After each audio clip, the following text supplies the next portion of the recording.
اللہ پاک کے آخری نبی محمد عربی صلی اللہ تعالیٰ علیہ وآلہ وسلم اللہ پاک کی سب سے بڑی نعمت ہے۔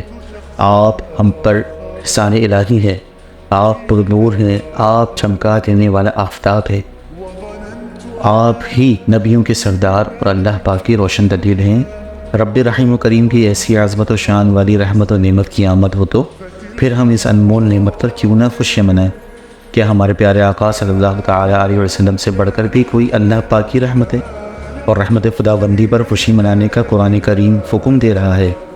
اللہ پاک پارہ 11 سورہ یونس کی آیت 58 میں ارشاد فرماتا ہے، ترجمہ: تم فرماؤ اللہ کے فضل اور اس کی رحمت پر ہی خوشی منانی چاہیے، یہ اس سے بہتر ہے جو وہ جمع کرتے ہیں۔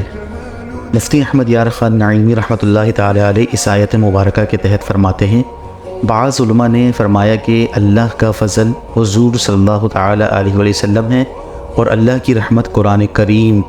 رب فرماتا ہے پارہ 5 سورہ نساء آیت 113، ترجمہ: اور آپ پر اللہ کا فضل بہت بڑا ہے۔ اور بعض نے فرمایا اللہ کا فضل قرآن اور رحمت حضور صلی اللہ تعالی علیہ وآلہ وسلم ہے۔ رب فرماتا ہے پارہ 17 سورہ انبیاء آیت 107، ترجمہ: اور ہم نے تمہیں تمام جہانوں کے لیے رحمت بنا کر ہی بھیجا۔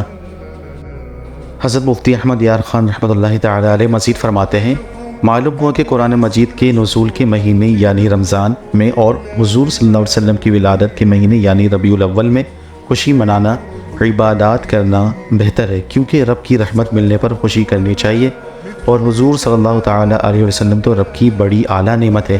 یہ خوشی رب کی نعمتوں کا شکریہ ہے، یعنی یہ خوشی منانا دنیا کی تمام نعمتوں سے بہتر ہے، کیونکہ یہ خوشی عبادت ہے جس کا ثواب بھی بے حساب ہے۔